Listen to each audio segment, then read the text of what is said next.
diving. Hope comes and stops us in our tracks.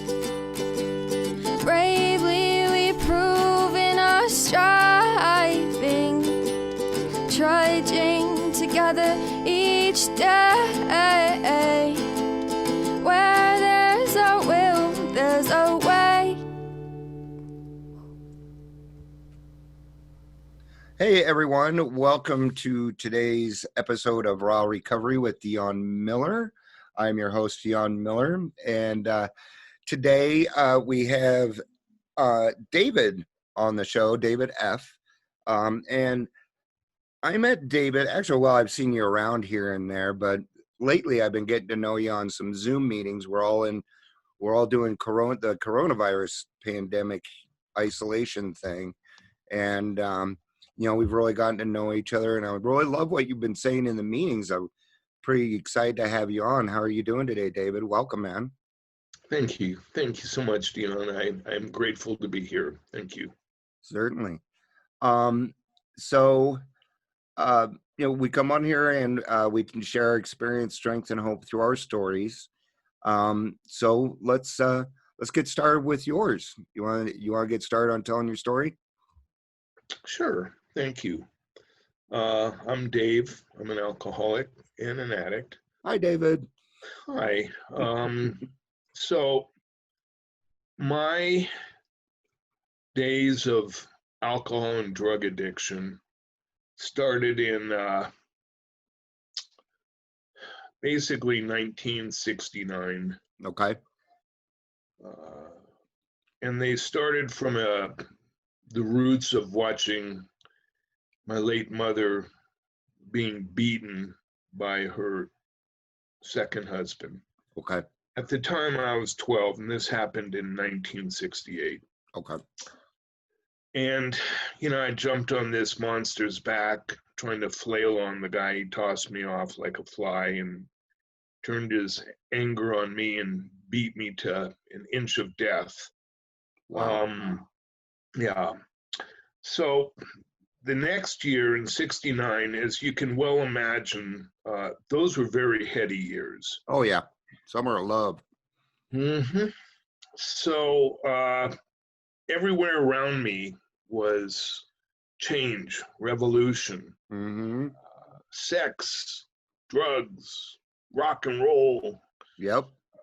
I started to play guitar in 1966. Wow. In 1968, I was very blessed to have parents that knew this gentleman's management. His name was Glenn Campbell. He has passed. And I was fortunate enough to have 6 guitar lessons from him in 1968. Wow. Yeah. These cost $40 an hour. And back in 68, Dion, that was a lot of money. That'd be closer to $3,000. Now. No, not quite that much. More about 150. Okay. Yeah, about 150. Hey, I'm an alcoholic. I'm gonna take things. No. Just add a couple extra zeros. So he taught me a lot of stuff. I was very blessed to have that connection. So my alcoholism and drinking situations really started to kick in force by the age of 14. It was 1970 by then. I had dabbled with pot and a little bit of drinking in 69. The drinking, believe it or not, didn't do so well for me. I didn't hold alcohol well. But I did try, and it sort of accelerated a bit in the very early 70s. That being the case, I went to high school at a place, Beverly Hills High School, which had an unbelievable sense of you had to have an identity. Okay. And this was even more apparent than when I was going to grade school. When I was in grade school, it was the same kind of situation. I had some people that I won't really say who they are, but they were famous people sitting just a couple feet, 3 feet from me. Just one of them, since she's passed, was a very dear friend of mine. Her name was Carrie Fisher. And she was in the row right next to me in 1968, 69 in my homeroom class. But I won't get into names. We're all the same. Yeah. She is a very good friend of mine. Mm-hmm. I had a lot of these kind of people. The point is that there was an incredible pressure, Dion, to have an identity. Okay. You had to be something, either Yeah. a sports person or you had to look a certain way. Yeah. I was a 13-year-old, 12-year-old, Yeah. pimple-faced, braces wearing, big-eared, geek. So I didn't have a lick of sports coordination, even though I could play softball and baseball well. Sure. And wrestling too, but no, it wasn't my thing. Yeah. So I woodshedded and became a guitarist, and actually I became a full musician, an LA studio musician. Wow, how fun. Mm-hmm. Getting down to it a little further, as the 70s progressed, my high school years were 1970 through 1974. Okay. These were very intense times. Okay. You had the Vietnam War. Yep. You had the Black Panthers. Mm-hmm. You had revolution in the air. You had sex. You had drugs. You had all sorts of political issues going down, like Watergate and whatnot. So many of us were completely at odds to make sense of this crazy, crazy world. Mm-hmm. And the drinking and drugging allowed me to anesthetize my feelings, Okay. my emotions. Yep. In 1973, we were playing a party up in a place called Coldwater Canyon in northern Beverly Hills. Okay. And I had walked into the restroom of this very fancy house owned by a doctor, Mm-hmm. a well-to-do doctor, to do some cocaine. Yep. On the floor was a guy that I had just seen earlier in the day in my PE class. Oh, wow. This cat had a needle sticking out of his arm. Uh-huh. His eyes were rolled up into his head. His lips were blue. His nails were blue. He was dead from a heroin Yeah. overdose. Yeah. I'm like, holy fuck. So heroin really scared me. Yeah. Thank God. Thank God I didn't go that direction, because if I did, knowing me, I would have been a flat out addict. Yeah. I'd be dead if I would have found that. Mm-hmm. Yeah. So we now get to the point where we're in the mid 70s, and I get very sick. Okay. I have testicular cancer. It's Wow. November 1976. The cancer was very aggressive and had moved to my lymph node system. Okay. It was heading straight to my heart. The doctors told me at that time, if it keeps moving at this rate, you will be dead within 2 days. Mm-hmm. So I had very heavy surgeries, 2 of them. And then starting January 1977, for a whole year, they gave me chemotherapy with a drug called adriamycin, along with bleomycin. Okay. They didn't know what adriamycin could do to you yet, Dion. Yeah. But that drug kills hearts. Yeah. We didn't have clinical studies on that drug until 1984, 7 years into the future, okay? Because everyone was saying, Fresh, why don't you sue the docs who gave that to you? Well, if I didn't have that, I would have been dead probably by 21. Yeah. Yeah. Yeah. It's reality. So they gave me this drug for a whole year, every 2 weeks, nonstop. Today, they don't even use this drug. No. So to be talking to you after that alone was unreal. Yeah. I finally went into the most horrific depression after all of this. Yeah. So from 78 until, I should say, the end of 77 into the very beginning of 79, I was in a clinical depression. Okay. I had stopped pot and drinking, Okay. thinking that God had given me cancer Uh-huh. because I was doing drugs and having sex. Yeah. Unbelievable, but this was alcoholic thinking. I didn't Sure. know this at that time. No, you didn't. I just thought I'd lost my mind. Uh-huh. So I forgot how to read. I forgot how to do arithmetic. Mm-hmm. I forgot how to write. Wow. And I had to go all the way back because before I got sick, I was going to Cal State Northridge in the Valley, San Fernando Valley, studying business administration with a marketing option. Mm. I lost my mind due to all of this depression. Mm-hmm. Finally, with the help of very good therapists and my beloved late mother and my father and family, I regained my character of strength, Mm-hmm. strength of character, I should say. And I started up at West LA College, taking classes in arithmetic, Wow.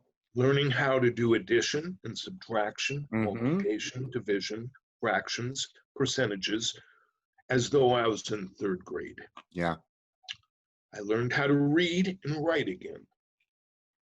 When I had enough confidence in 1980 of September, I resumed my Cal State Northridge studies in business. Wow. Good. What I also resumed was partying. Yeah. Okay. And so I went right back to where I used to be. I went right back into smoking weed and hash and taking mushrooms and just party animal, Yeah. total party animal. And this proceeded for a while. And finally I got to a point, it was December 17th, 1985. I had received some money from a couple of sources. Okay. And all of a sudden in 85, after April, I had quite a bit of money. Okay. So what that did is it accelerated my use of cocaine dramatically. Mm-hmm. December 17th, 1985 started with me waking up in the morning about 5:30, having 2 Elephant Malt beers, Mm-hmm. smoking some weed, going to school, and coming home about 12-ish. Okay. That day, up until 1:30 in the afternoon, I had ended up snorting 6 grams of cocaine. Wow. Insane. I That had is never nuts. done stuff like this in my life, Mm-hmm. but I was consumed with all sorts of feelings. Okay. I looked at myself in the mirror at about 1:30 in the afternoon that day, buddy, and I was crying. And I said, I want this blanket removed from my heart. I want the old David back. Yeah. That was 11 and 10 years old. So I picked up my phone and I called my dad. Mm-hmm. I said, Dad, I have a problem. He goes, I know. Yeah. He said, what do you want to do about it, David? I said, I have a 6-week break from Cal State Northridge coming up for Christmas, starting tomorrow, which was a Saturday. He said, okay, what do you want to do? I said, I'm going to drive over to your house and I'm going to leave my car there. Mm-hmm. And I'm going to check myself in at 6 a.m. with you to Cedars-Sinai Care Unit for a 30-day lockdown program. Yep. It's the very best thing I ever did in my life. Mm-hmm. I have remained sober, and so today, at this point, it's 34 years and 4 months. Wow. But it's a day at a time. Yes, it is. Yeah. So I sponsor guys I've sponsored ladies. Mm-hmm. Today, as I mentioned, is the anniversary of my heart transplant 13 years ago, Yeah. which was due to the fact of that chemotherapy drug Yeah. in 1977. Mm-hmm. So it's a miracle to be here, man. Over these 13 years, I have reached out to help people, many people, through music, writing. This book is called The Healthcare Consumer Primer. The CDs, one is called Fresh Life, one is called A Pearl of a Moment. And I've met many fabulous people. I have friends all over the country who are musicians who, Yeah. some of them are well-known folks who will say, Fresh, we need help. Yeah. So they call me. Yeah. And I just do what I can. The- It doesn't matter what your line of business is, Yeah. what your career, we're all human beings. That's it. And I really think that a lot of actors and musicians and stuff, people put them on this other plane, which first of all just doesn't need to be done. They're just as human as everyone else. They're not any different. It's just a lot more people know who they are. And that's really the only difference. But I feel like sometimes they get slighted a little bit because they are who they are. And everybody should have the same chance available to them when they come into the program. Mm-hmm. Mm-hmm. So I think working with that kind of an industry is highly important. And anymore, I mean, I don't know about other states, but it seems like here in Colorado, venues don't tolerate bands and the partying and stuff up on stage anymore. No, if you want to lose a job, come on stage drunk. Yeah. Or loaded, you know. Mm-hmm. In the days, like when I was growing up in, Dion, Mm-hmm. it was a different world. Yeah. It was part and parcel of the way we all lived. Mm-hmm. You know, I mean, I lived in Beverly Hills, so 2.5 miles away was the Roxy, the Whiskey, the Rainbow. I mean, the cats that I knew, I won't even name names, but you can only imagine who they were. Yeah. Right? And these guys were no different than us. No. None. I don't care what you think, you know, or how successful they were. Yeah. They were regular cats. Mm-hmm. I'll tell you, one guy I spoke to at length was Pete Townsend, who Yeah. is one of my idols. And it was in 1965, December, when they released their first album, Okay. My Generation. So Yeah. I was like taken by it. And next year I was playing guitar. Yeah. Wow. But Townsend, I could relate to the guy. One, he had a big nose like me. And two, he had an incredible sense of self-doubt.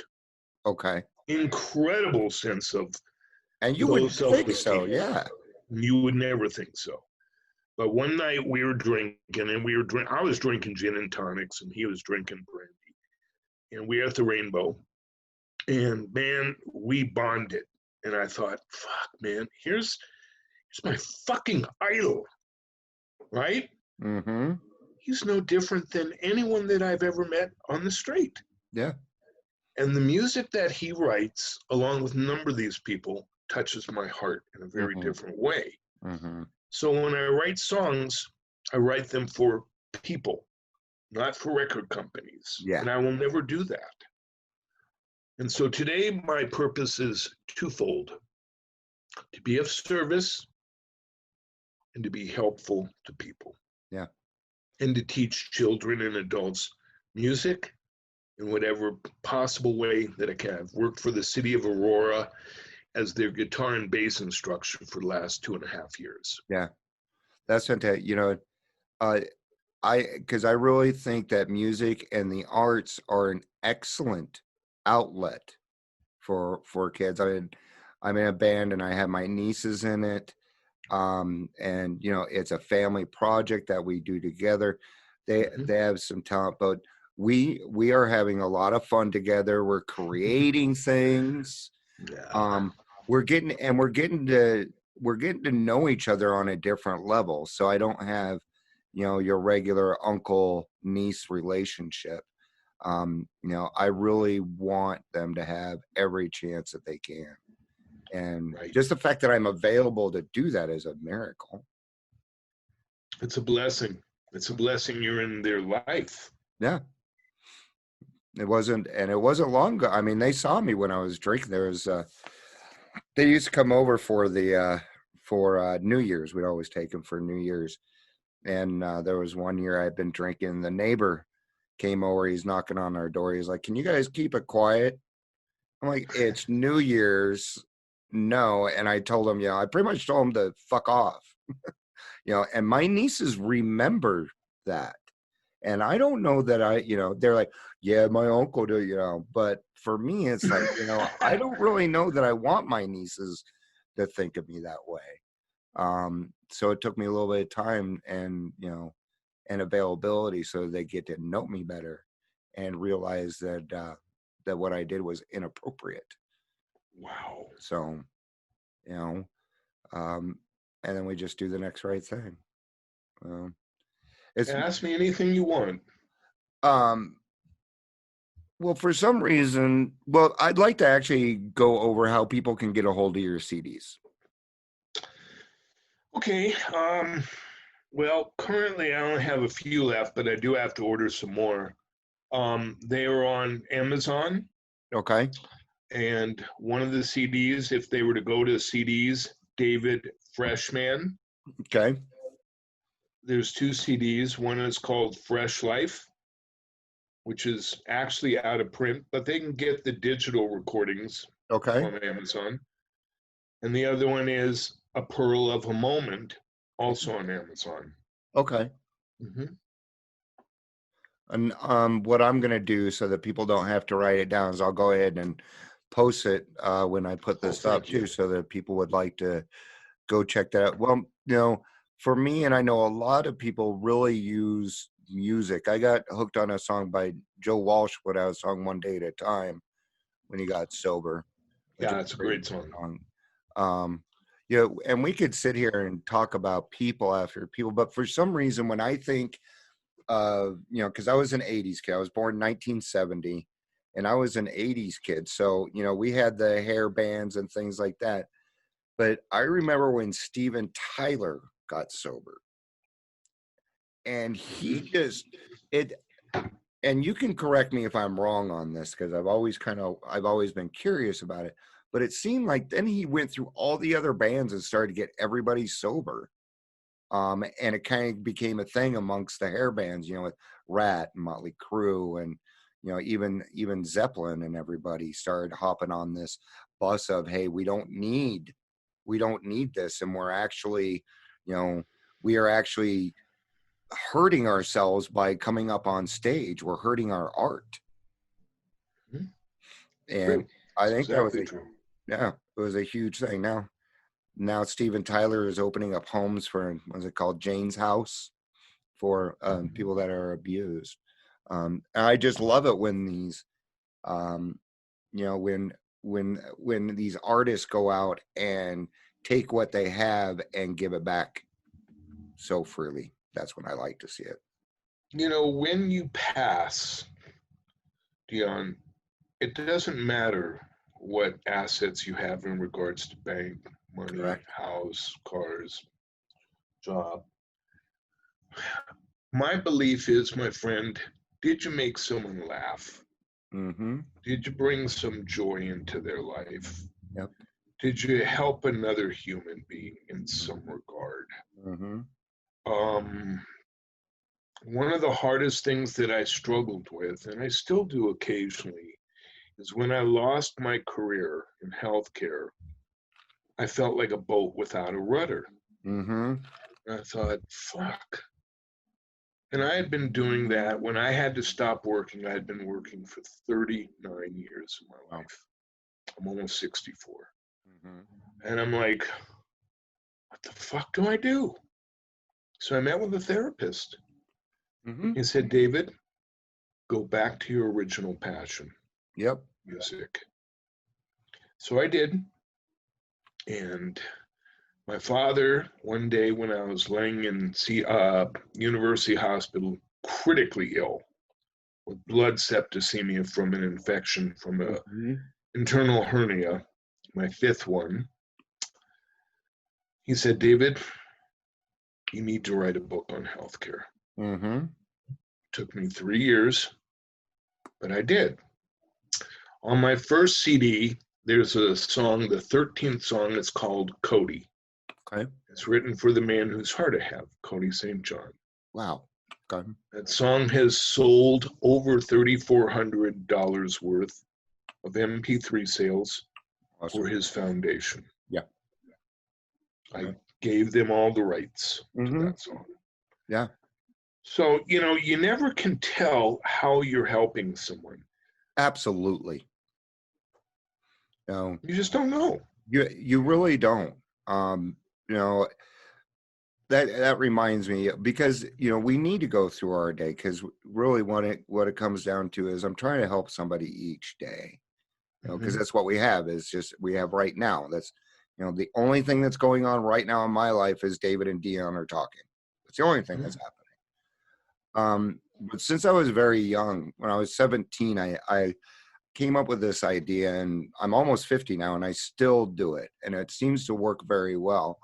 But what I do is I try and make one person a day laugh, which that doesn't seem too hard. But there is one rule behind it, and that is it can never be the same person twice.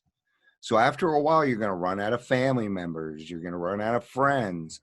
And then you have to start opening up to the cashier where you're buying cigarettes or getting a soda or walking by. So, oh, crap, it's 9 o'clock at night. I better make somebody laugh.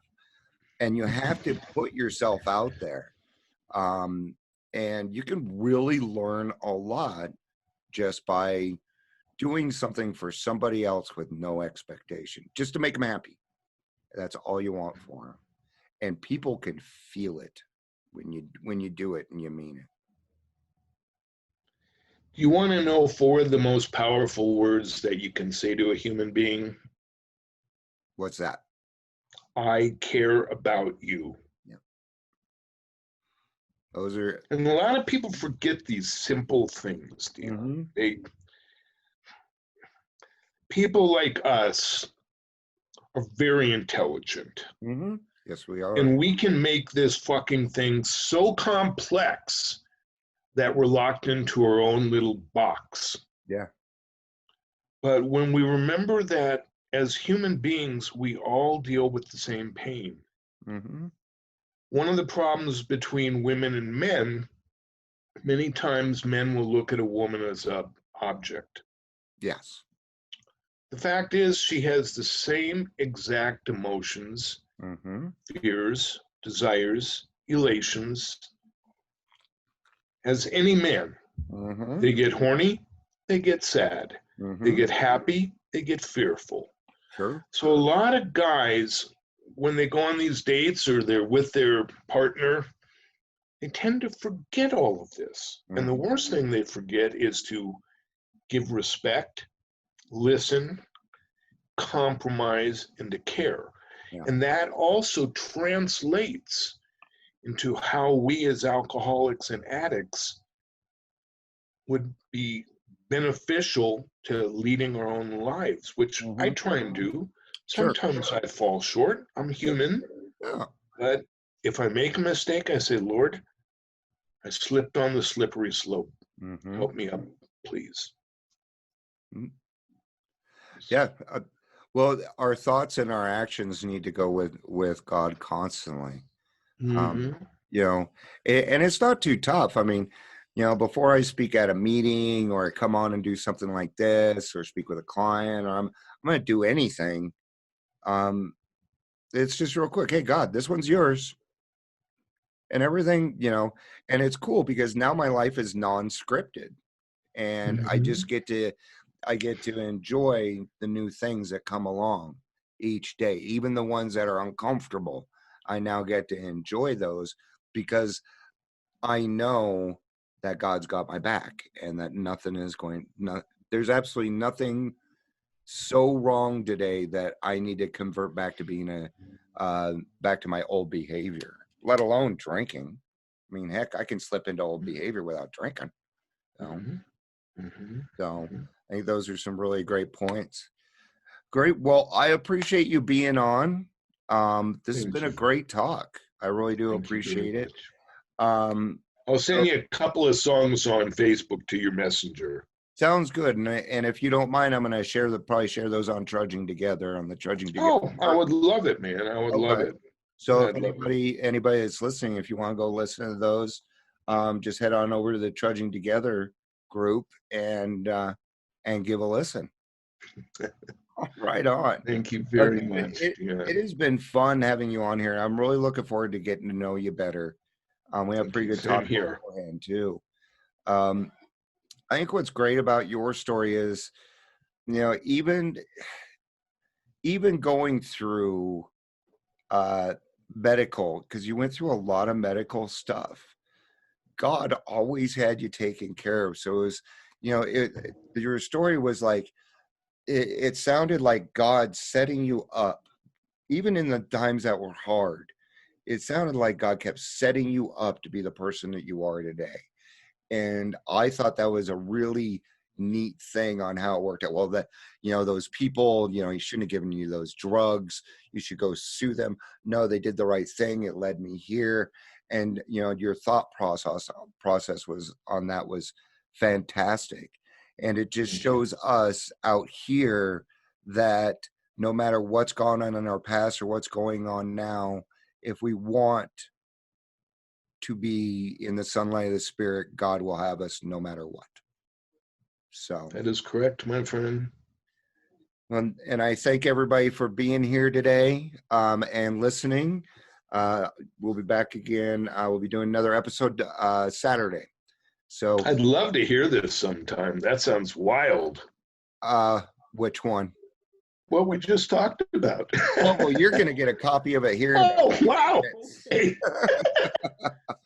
All right, guys. Thank you, everybody. That always makes people laugh. Pull my finger. All right. Thank you, everybody, for being here. Have a great day. Peace out. Love you and have a day.